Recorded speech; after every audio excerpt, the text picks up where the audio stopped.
Oh, yung mga walang forever po dito at yung mga nagpaplano ng magpasakal sa inyo, panoorin po muna ninyo ito.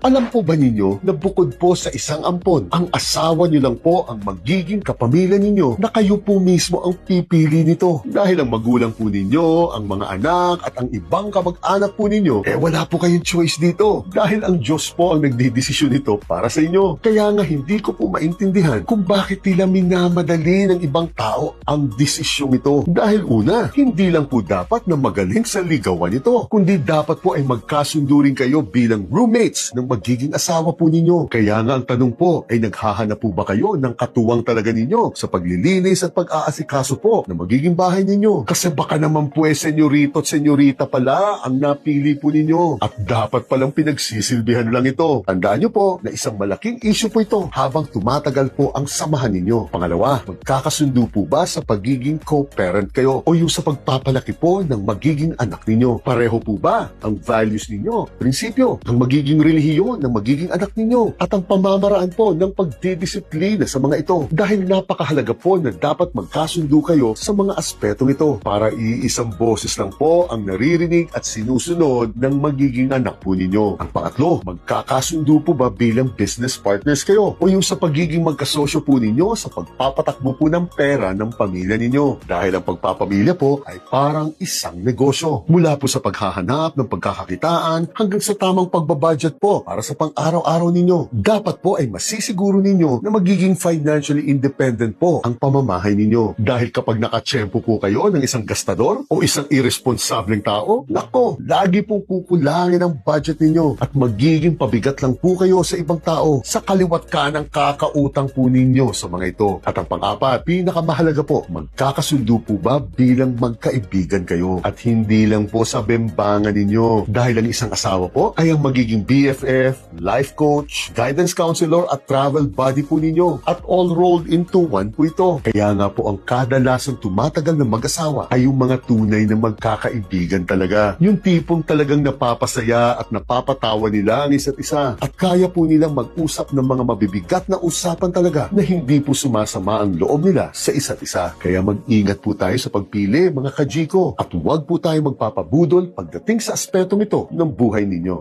Gine.